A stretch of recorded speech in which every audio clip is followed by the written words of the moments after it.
Subscribe. Subscribe. We'll highlight all that. Don't you worry. I'm just But of saying, course, you gotta remind people. Subscribe right now. Subscribe. subscribe. Of course. Philadelphia, baby, you're gonna love it. Best sports fans in the world. Actually, the worst, but that's what makes them the best. Probably the funniest text I ever received was you saying, "Oh, hey, came to the show. There's a sleeping baby who's 2 years old that I cannot see, or I cannot record because the baby will wake up because of our fucking idiocracy." That was absolutely great. But glad to see that you're finally back in the saddle. But the baby's still there. So like what changed over the last week?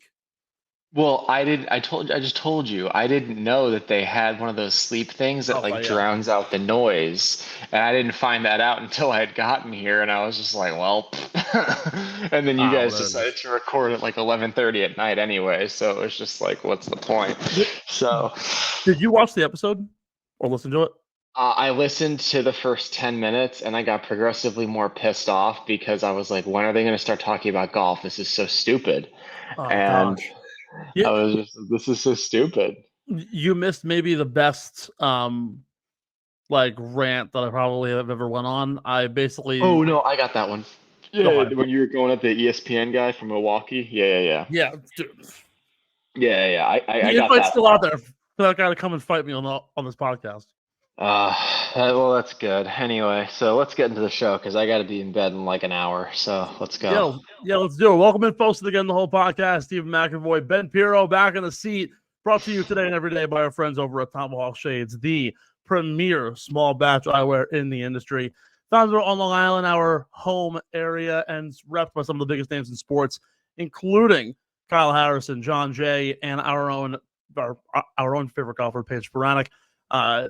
Tomahawk Shades will be providing you the absolute best sunlight protection and keeping you looking fresh and cool from the first tee to the 18th green and beyond. Use code USP for 20% off your next order at TomahawkShades.com or on the app. Tomahawk Shades app, you can find them on the Apple App Store and the Google Play Store, wherever you get your apps. Ben, welcome back in. Crazy week in the golf world. We begin, though, with a little bit of a developing story in the world of golf as I pull up my fun little breaking news tab. So Tiger Woods has officially dropped his brand new line called Sunday Red. It is not Sunday Red the way I have it written. It's actually Sunday Red. So it's a little bit different than what was expected. A three-piece line was leaked on Getty Images, still under embargo, so no one's reported anything on it quite yet. It is a developing story. We don't really have any news. We only have some images that leaked through Getty Images. But at the very least, from what we've seen, what's your first take on the newfound branding of Tiger Woods that will debut this week at Riviera? I think it's very trendy. It's very as the kids say, hip with the kids, I think I do. I think the design's pretty clean. I do think it's a little basic.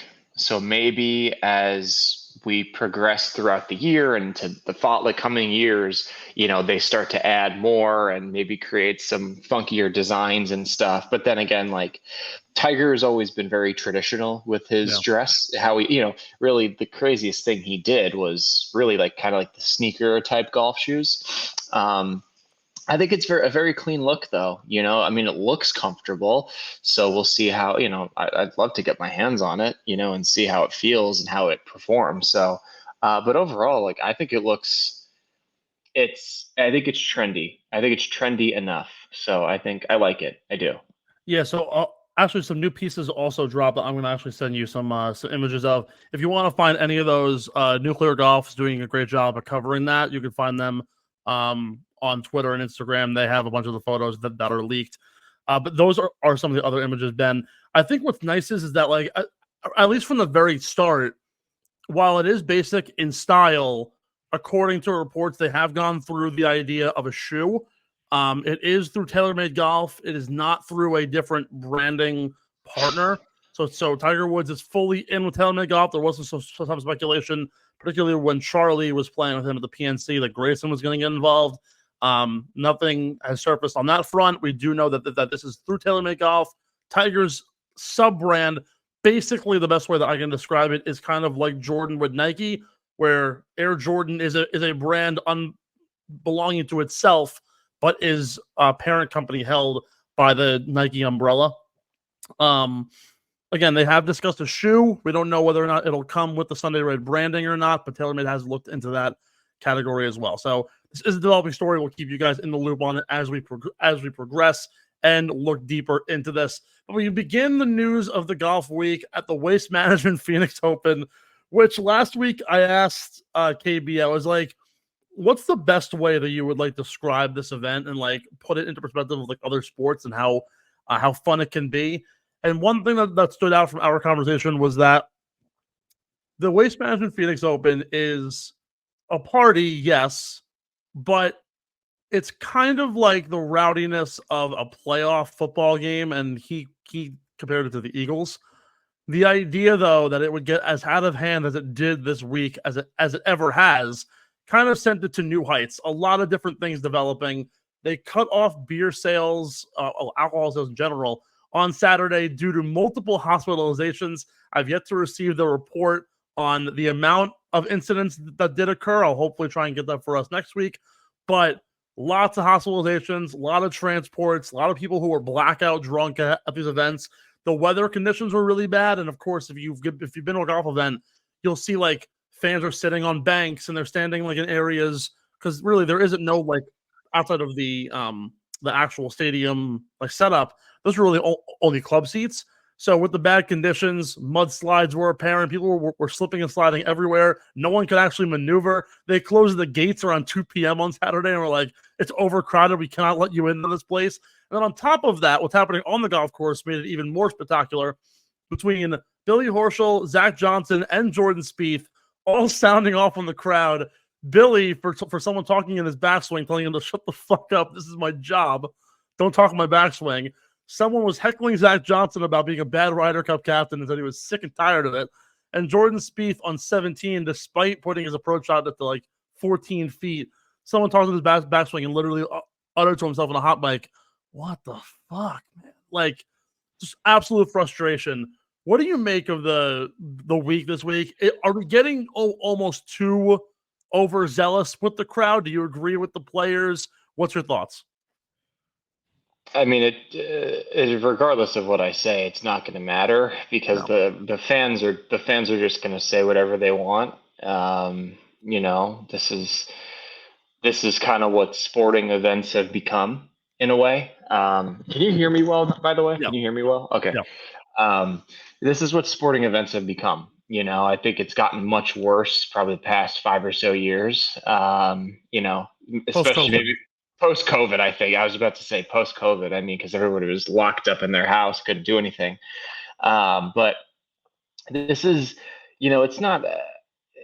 I don't think that this is necessarily out of the ordinary at tour events. It's just these are big party events. This is really what it is. This and like the Honda, like all these events that people go to. It's this might be glorified the most because of the stadium hole, and that might by default make it the worst, but the players got to deal with it.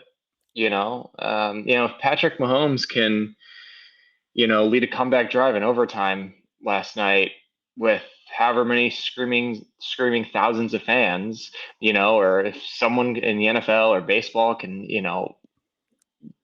get a Game 7 save in the World Series, like golfers should be able to hit their shots and do so at a high level without having the crowd bother them. It's you can't let the crowd know that it's bothering you, because then they're just going to keep doing it more and more and more. If you want to acknowledge the crowd, if anything, you should just acknowledge it like in a positive way. Just say, "Oh, I love the energy," or "I love how the intensity that the crowd brings."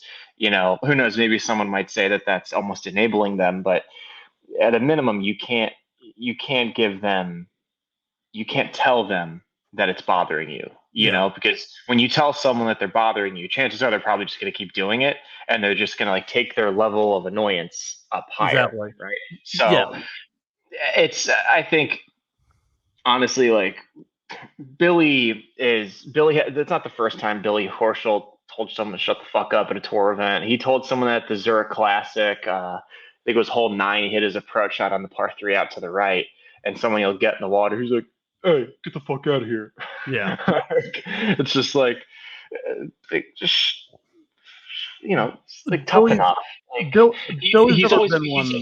he's always been a little bit sensitive, and I think Yeah. Zach is. Yeah, I like Zach, and we obviously have some stuff in common, but I think it's just like, dude, like you've been playing this tour event for 21 years.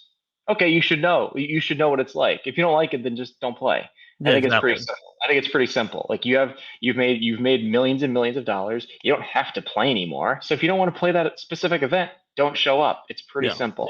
Yeah, like first of all, Billy Horschel and I posted about it on Twitter. Like this isn't the first time he's ever sounded off on anybody, and he's always been a bit of a hot rod anyway. So particularly, it might be a bad example using those guys because they are the ones who made it notable. But Zach Johnson literally said, and I quote, "This tournament's been inappropriate or crossed the line ever since I've been on tour. This is my 21st year. Then don't show up." Like I understand like that the golf etiquette and the rule is not talking someone's backswing, but even Tiger Woods said it the best, 7 or 8 years ago. At some point, once you get into the sport long enough, the crowd noise doesn't matter. And yeah, it doesn't matter. And people can make the argument all you want, and I'd love to get the perspective of the pro here. The idea that, all right, every other sport has immense crowd noise wherever you go, baseball, hockey, football, soccer, whatever it might be. Why is it that only in golf you can't talk to those backswings? It's really going to screw up that much. Tiger said it the best. Once you're in your own head, then you melt. If you can learn to drown out the noise and focus in on your swing and do everything you got to do, at that point, it doesn't matter if the decibel level is an earthquake. You can still play your game. Do you find that as a pro too? Like the noise does actually play a factor with someone like makes a noise, particularly in your backswing when it's like apparent? It can, but if it bothers you, that means that you're not focused in enough. No. So I just got invited to a party. Nice. Send the Addy. So I'll respond to him later. Look, if you're in your head and you're in the zone and you're doing what you're supposed to do mentally, it won't bother you. Now, I think one thing that you can do is try to have people create distractions while you practice. And it's actually funny that this has happened, that we're talking about this, because I've quickly made some friends where I train out of right now in West Palm.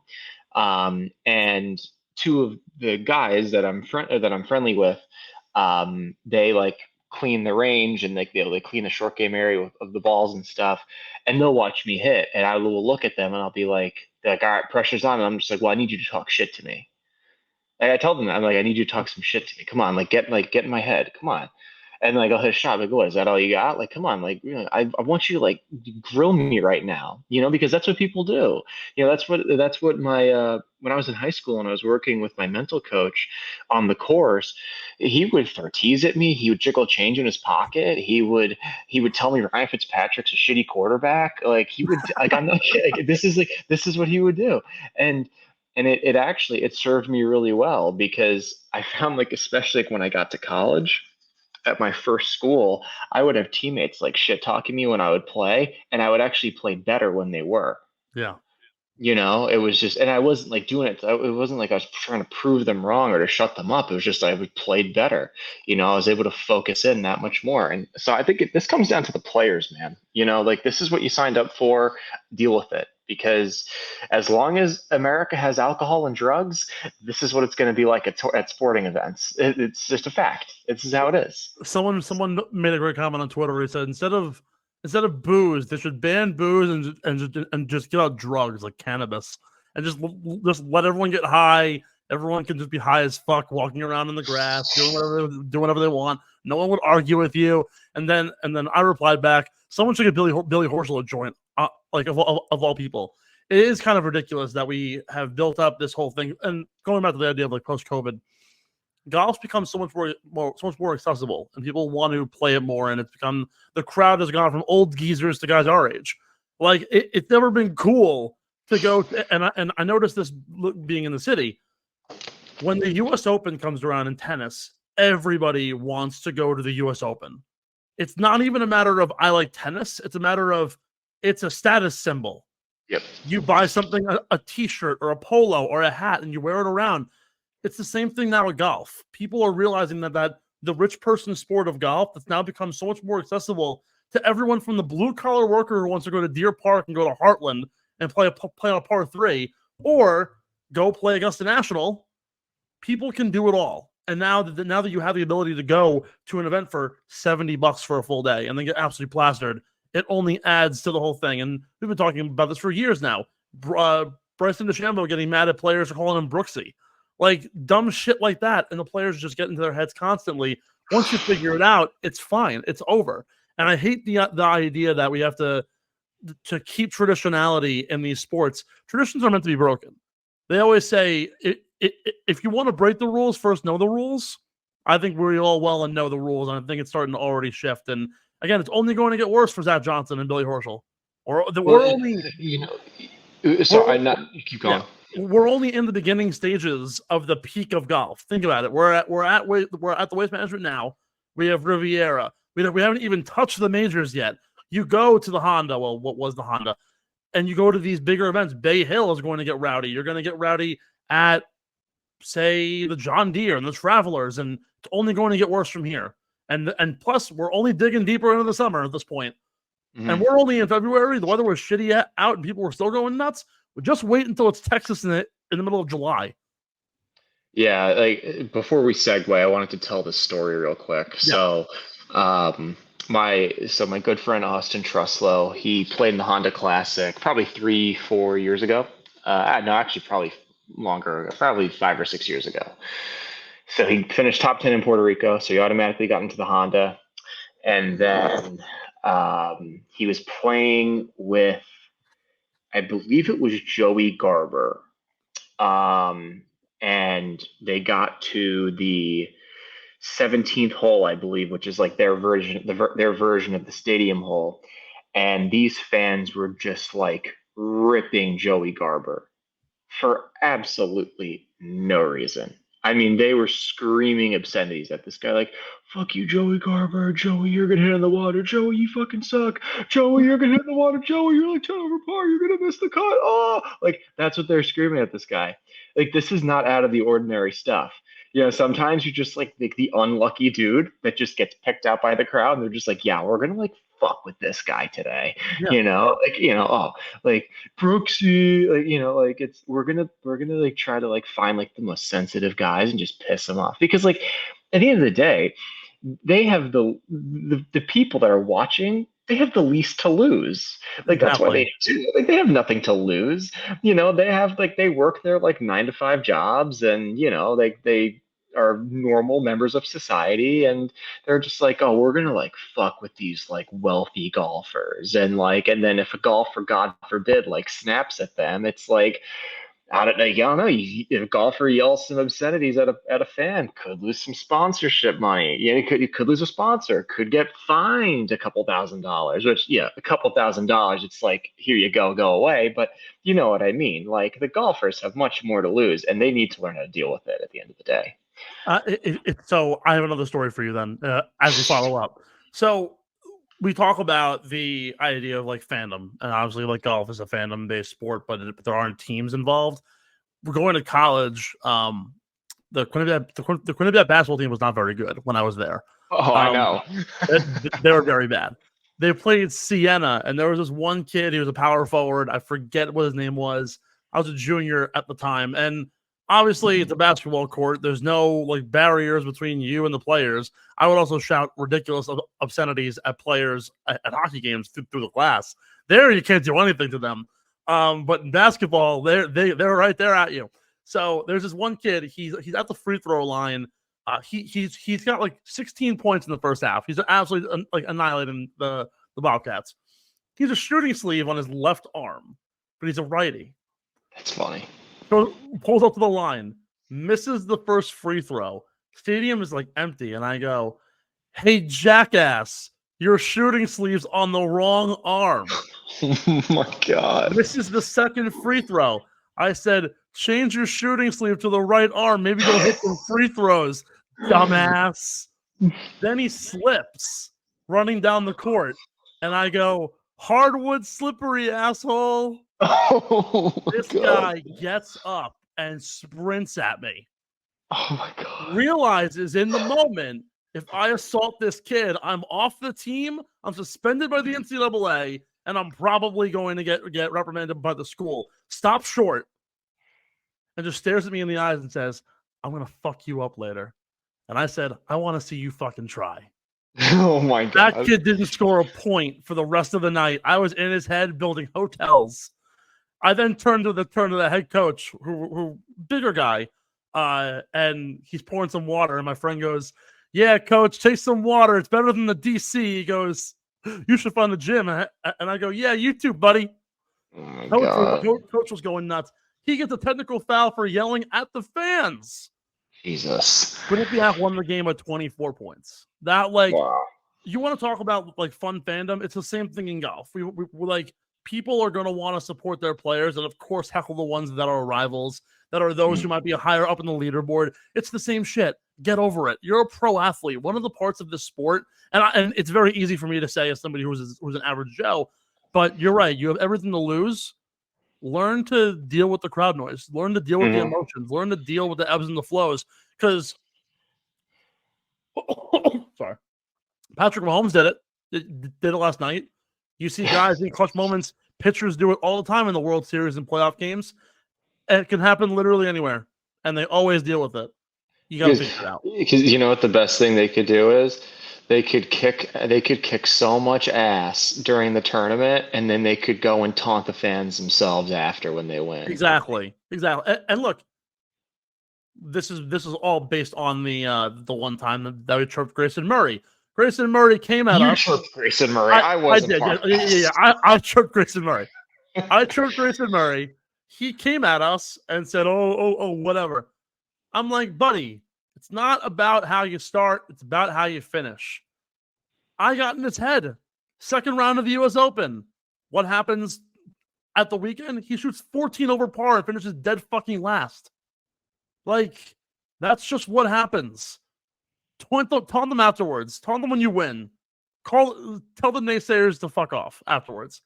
I want to get into this. We talked about it 2 weeks ago with when Matthew Pavon won at the Farmers. Saw a lot of tweets this week about how the field at the Waste Management and the leaderboard, at least early on, was quote unquote talentless. This is ridiculous. Keep going. So Andrew Novak was leading through 36 holes. Okay. Somewhere around the field. Let me pull up the Waste Management leaderboard. Because as it came down to the end, the leaderboard obviously included some top players. Of course, Nick Taylor, who won last year, did come out victorious over Charlie Hoffman. But Sam Burns, Scotty Scheffler, Saad Thagala, Jordan Spieth, all in the top 5. Adam Scott, Cameron Young, Siwoo Kim, Justin Thomas in the top 12. The names were there. But at the end of round 2, the leaderboard was shown as Doug Gim. Hold on. We have the all rounds. There we go. The leaderboard was Andrew Novak, Maverick McNeely, Kurt Kitayama, and Doug Gim. And everyone was like, oh, this field's talentless. First of all, I understand it isn't a signature event this year, but it's still a top flight event. And 18 of the top 25 players in the world were at this event. You got what you wanted, but I hate this comparison of the live field is taking away all these top players. I was looking at data golf, and this is going to be my only argument for this because this is a minor point that I want to bring up. So data golf is doing a really good job at making their own world rankings because obviously the OWGR doesn't count live very much. And when you look at the people who are in those rankings, this is measuring your strokes gain stats across every event that you play, regardless of it takes into account the slope, takes into account the course rating. Everything you do gets calculated into an algorithm, regardless of the 4 holes, the 4 rounds, the 3 rounds, whatever it might be. The highest ranking player on live that isn't named John Rahm or Tyrrell Hatton, the 2 guys who just went, is Joaquin Niemann, who's ranked 22nd in the world, according to them, 78th in the OWGR, followed by Bryson, who's 28th, Taylor Gooch, and Dustin Johnson, who's 29th and 38th, respectively. Then Koepka and Smith are 43rd and 44th. You got to realize that Joaquin Niemann is ranked worse than Russell Henley and JT Poston. And Bryson DeChambeau is ranked worse than Denny McCarthy and Nikolai Hogard and Adam Scott.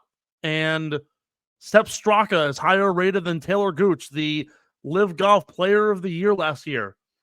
These aren't talentless fields. Doug Ghim is a good fucking player. Yeah, so Andrew Norman's a good player. Just because some top names were not in the field this year, and yeah, cool. John Rahms is the incumbent winner of the Genesis, and he won't be there. Still, that doesn't mean the field is not good. no, it's ridiculous. Like, It's a you know, stupid claim. it's so stupid. Like, yeah, it's talentless. Yeah, we had such a talentless field because, you know, Sam Burns and Scheffler, you know, they both finished tied for third. Sahith Theegala had a top 5.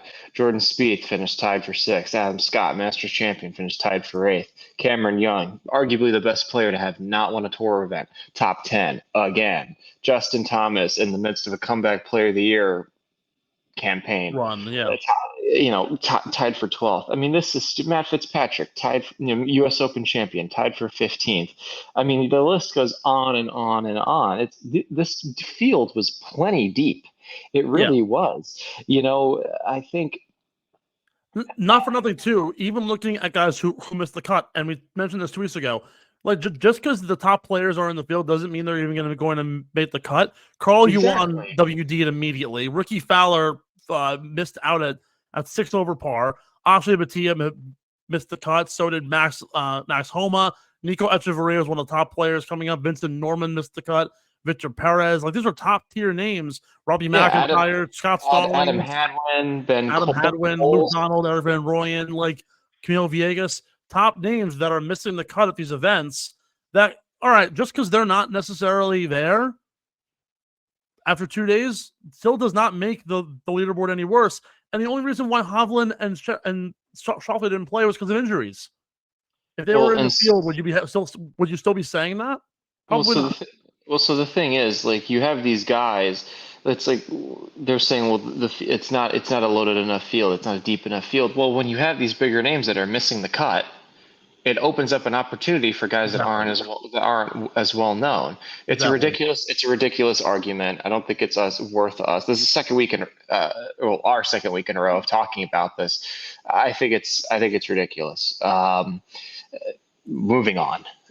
Just, you know, maybe they should learn more about the game and who's actually an up and comer. How's that sound?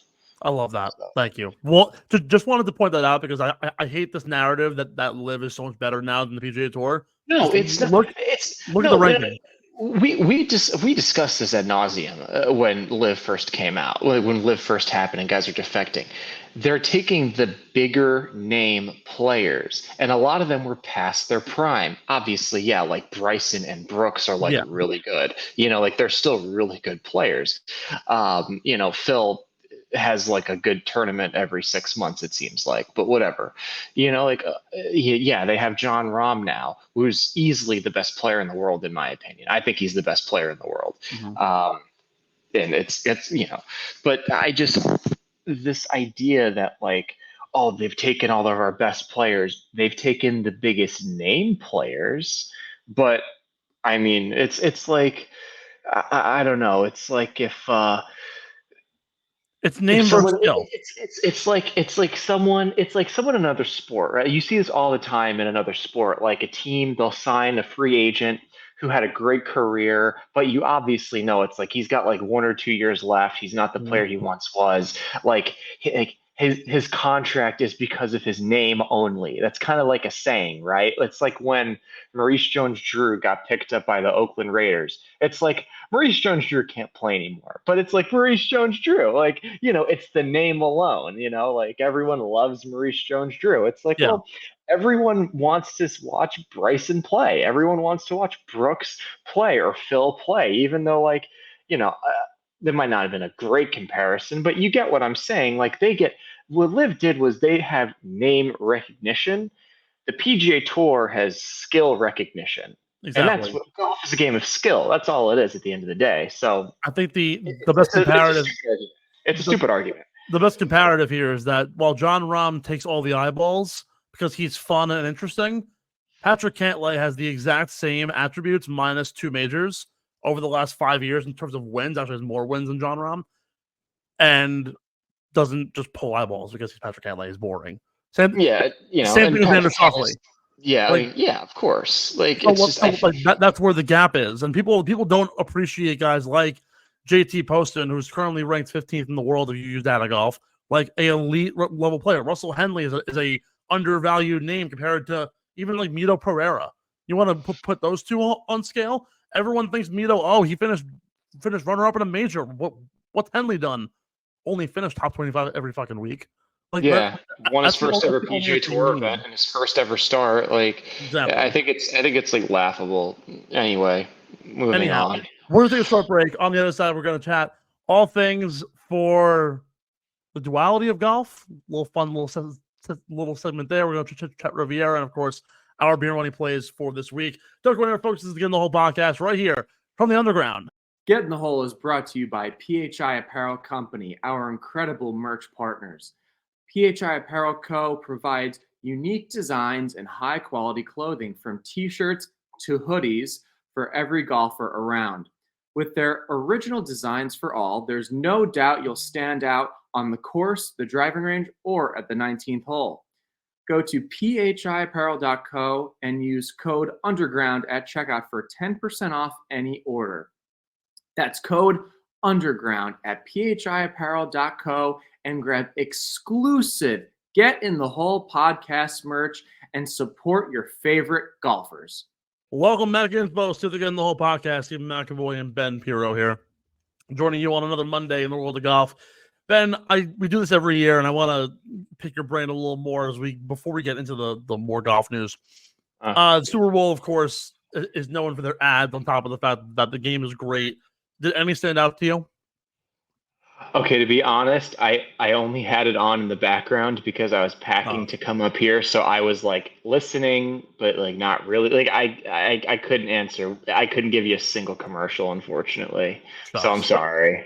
All right, so I'll highlight one that really pissed me off. You know the app Temu? Yeah.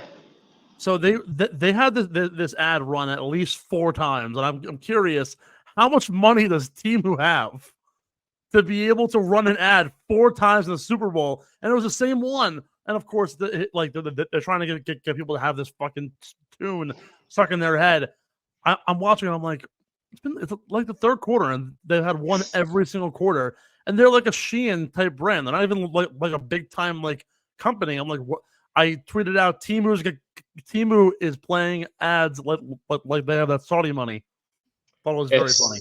I will say, there is one thing that pisses me off a lot about the Super Bowl, but I'm not going to get into it. Taylor Swift? What else is fucking new? Oh my god! I just think she's so annoying. I just think she's so annoing. I do. I had a great night of betting. I won about $140. Except for the Purdy when you missed him by half a rushing yard.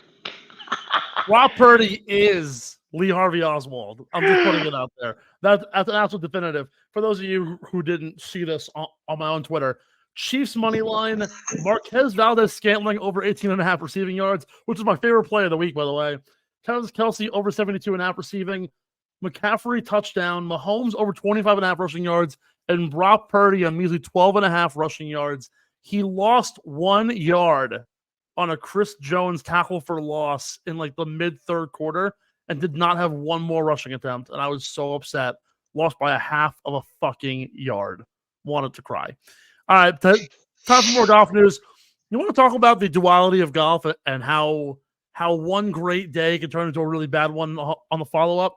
So Cristobal del Solar at the Bogota Championship down in Colombia. I don't know the actual brand name that sponsored it, but in round 2, Solar shot the lowest recorded round in golf history at a PGA sanctioned event on the Korn Ferry Tour. Shot 57 in round 2, came back the next day riding high, shot 4 over par and a 75. He finished like 20th for the event. It's the first time someone has ever shot a sub 60 round and finished outside of the top 10 for an event. Fun fact. It's really hard though to back up a round like course, that. It really is. Like, especially I don't pay it as much attention to the Corn Ferry Tour unless like Mickey or Austin, unless one of those two guys are playing. I have heard from individuals that course in Colombia that they played is really like a wonky track. Like, I don't know if you've seen the first tee shot. It is absolutely insane. I'm a professional golfer. I feel like I would just bust it into the trees every single time off the tee shot. Like every single time. It's like really a wonky layout. So I can totally see how how a pro could shoot 75 out there. I could totally see it. Well, let alone 57. Not to mention also, and you obviously don't watch a lot of KFT. Neither do I. One name though to keep your eye out for though is Aldrich Potgieter. He was one of the amateurs in the Masters field this past year. He actually also shot while Solar shoots 57 on round 2. Potgieter 2 hours later shot a 59 in the same round.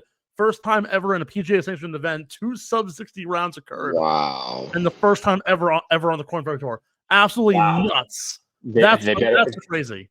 They better start rolling that ball back even sooner now. Oh gosh, guys are getting too good. Guys are getting way too good. And they're young. I think Potgieter's like 19 years old. So that's crazy. Good for them.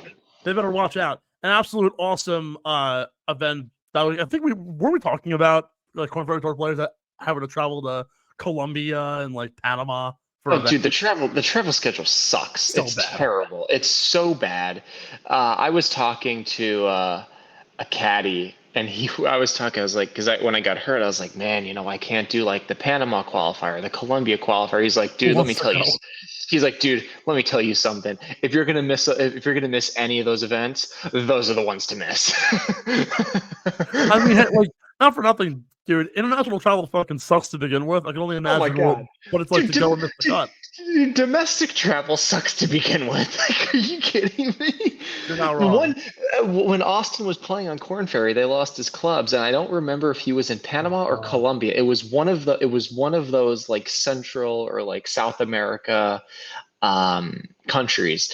It was one of those, and he literally, there was a video. He doesn't have Instagram anymore, but there was literally a video of him with John, and he was like doing his whole routine and his swing, but without a club. Like he was like imagining he was like hitting the ball, but he was like making swings. I'll actually ask Austin to send me the video. It's really funny.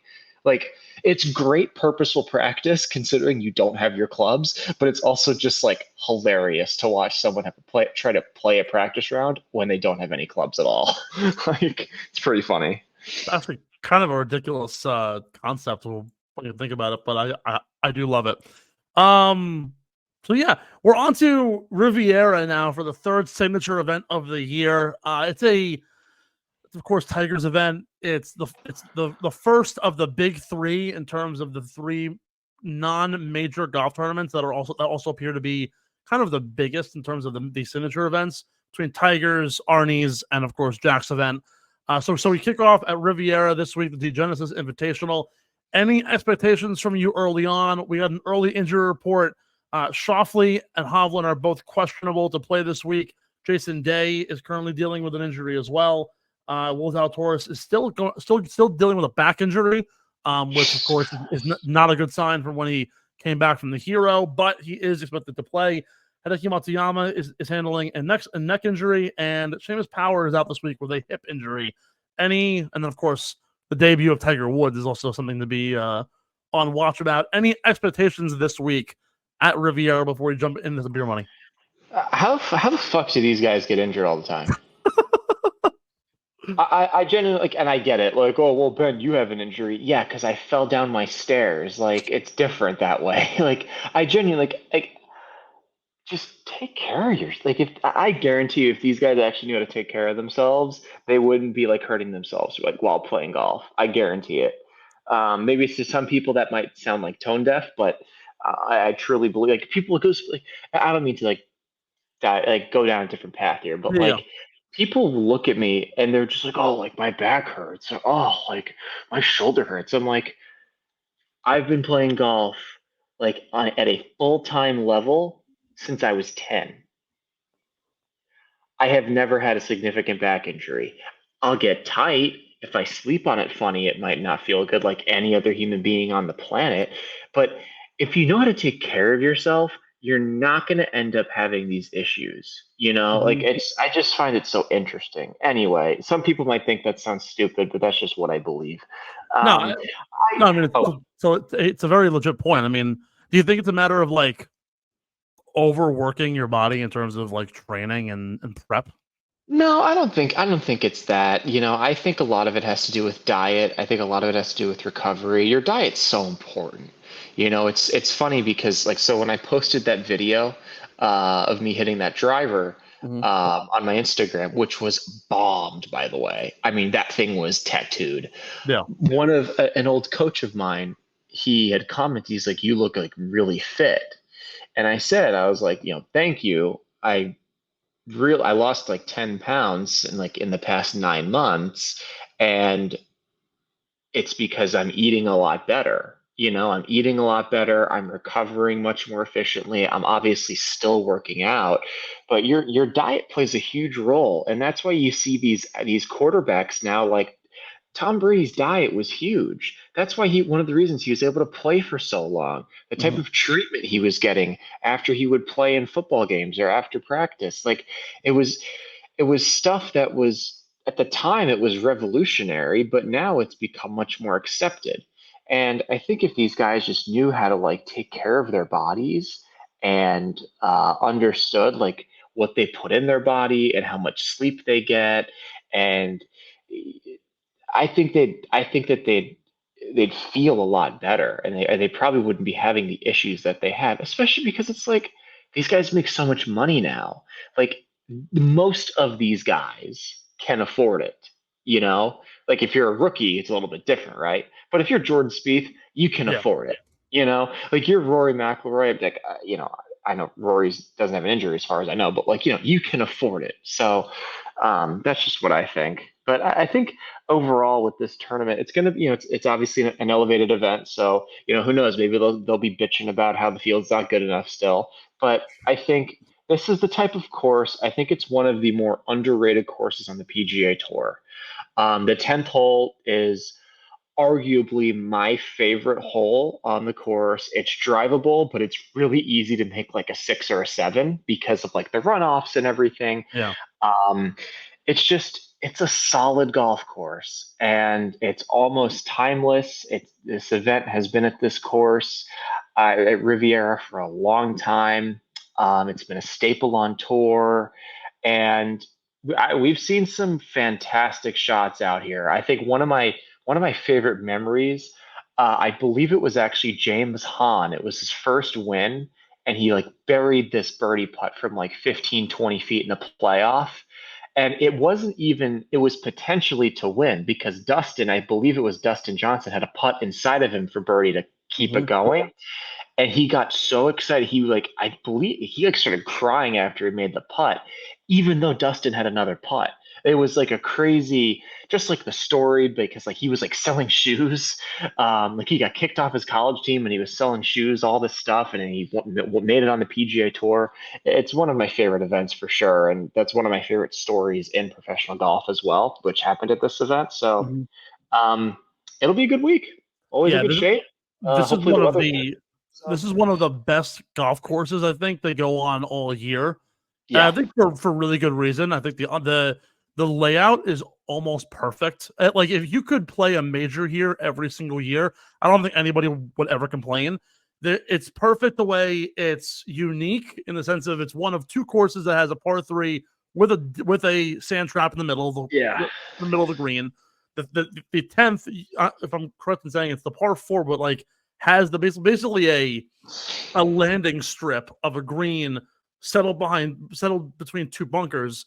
Basically impossible to drive unless you literally can plop it onto the green. It's more of a layup kind of a hole.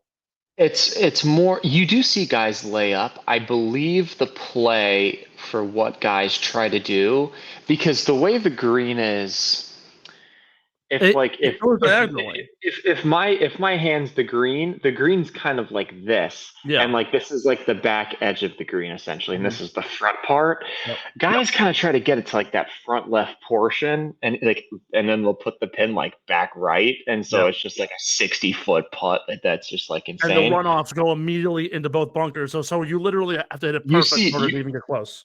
You will see guys going back and forth. You'll see guys playing ping pong. Unfortunately, it's one of 2 courses on tour, I believe, to have the bunker in the middle of the green. The other one's the Valero, Texas. So, the course they play at the Valero, which I think that's always a cool feature. Pretty creative. Also, like the par 4s are long, but also still gettable. The way the undulations work, the bunker placement is perfect. Everything about this golf course just screams talent golf, and the fairways are narrow. A lot of different maneuvering because the trees are massive trees. Trees are massive, and not for nothing, they also can't move the trees because it's considered a national landmark. So those trees have been there for 100 years. Like they have not moved, and they've changed the golf course around to make you have to go around these trees. So you have to play a hook and a fade and all these different moves to be a complete golfer is to win this event. And you've seen it with a ton of guys in the past who have won here. Bubba's won it 3 times. Max Homa a couple of years ago. John Rahm, Adam Scott. But then you do have those outlier players, the James Hans, the J.B. Holmeses of the world who come up victorious at this course. So opportune for so many different guys. And I think it's a really great course to show who the best players in the world are going into this. And again, it takes a full-on terrific player, straight, strong, really good putter, good approach play in order to win here. With that said, let's get right into our beer money plays, folks. This week brought to you by our good friends over at Kenwood Beer. Kenny, smooth, clean, and bright with a taste to boot. He's a routine choice of folks who want a balanced, flavorful, no-frills beer that is right for literally any occasion. You might say it's the best light beer you ever had. We just say you can't beat the original at only 120 calories, 8 grams of carbs. Head to KenwoodBeer.com. Use the Kenny Tracker to find where you can get your hands on some ice-cold, refreshing Kenny's from your favorite liquor store in Pennsylvania, New Jersey, and Maryland, as well as to the Wells Fargo Center and beyond. That must be 21 years or older to do so. And, of course, please drink responsibly and bet responsibly as well. We begin the top 20 this week. By the way, Ben, I'm now leading you in the beer money plays. I went fucking 4 for 5 this week. Are you serious? What did I do? You went 3 for 5, I think, or 2 for 5. 2. Wait, well, I was. Oh, so now you're leading by 1, huh? Leading by 1. Fuck. All right. First of all, before we actually get into this, I want to trash you a little bit, and I trashed you last week. Justin Thomas was number 2 on the odds board, and you took him top 20 after he finished top 20 last 3 events. What was that, bro? I already told you over text. I wasn't looking at I looked at the field. I didn't look at the odds, so I don't really know what you want from me. I'm not a gambler, and so get over it. Neither am I, but I need to get my game back on track because if I don't win this beer money thing by the end of the year, then I'm gonna have to play golf in like a dress, and that's gonna be a horrible sight for everyone to see. Works for me. With that, you take it away. Top 20. Yeah, thanks, bud. I'm going to go with Byung-Hun An for a top 20. I think it's a solid. Yeah, I think it's a solid pick. Wasn't he the one that got suspended for PEDs or something? Yeah, but then he finished like top 3, I think, at the MX. Let's go. That's my pick. Big guy this week. I'm taking Corey Connors for a top 20 this week. Like I said, you need really good straight-on approach play, and he can do everything right. He's actually picked up his approach game a lot, as well as his putter. So I'll take Corey Connors for top 20. Top 10. I'm going to go with kind of one out of left field as far as the odds go. He did just lose in a playoff. I'm going to go with Charlie Hoffman for a top 10 finish.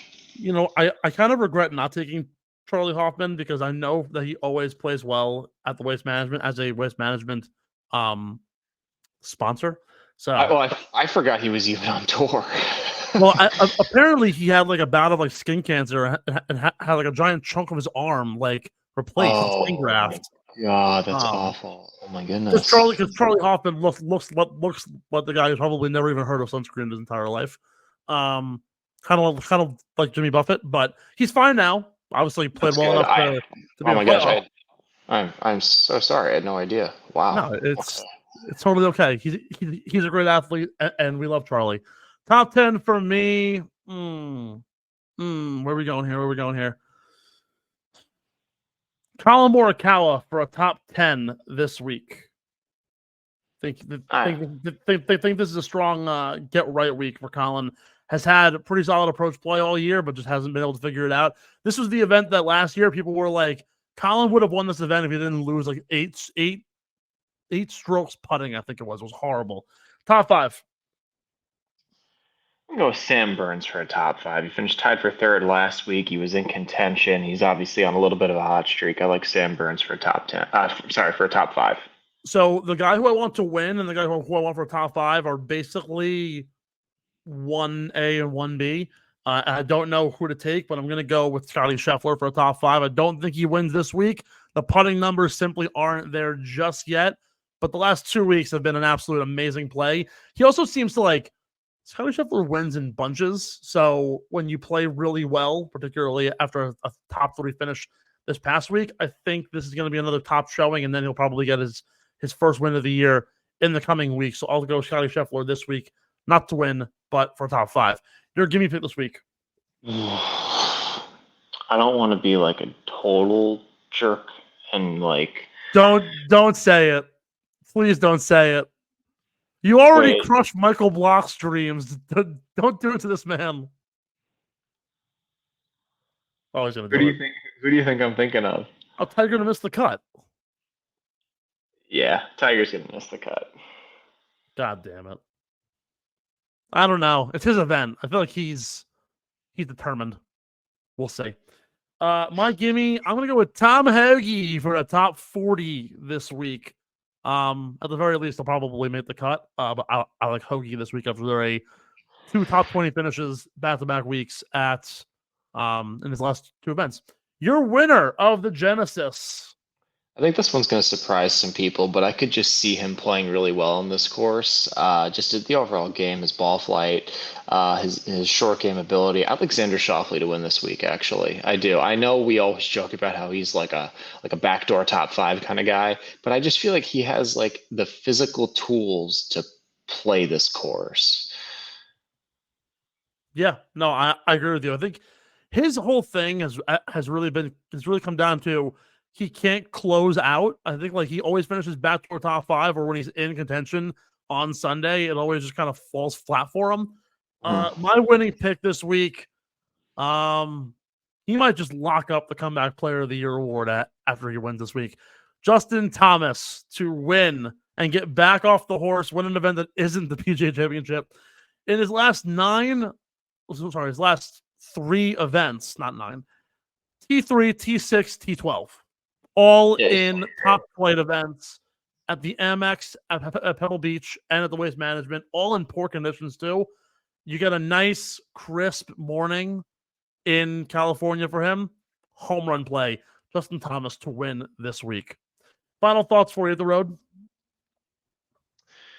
That's really all I got for you. I don't really have a whole lot to say. It's been a long day. Great episode. We really were flowing today. It's really, really nice. PGA Tour players, toughen up. Change your training. Maybe you should have guys mess with you. Have your boys mess with you. Caddy. Have your caddy mess with you when you're trying to hit while you're practicing.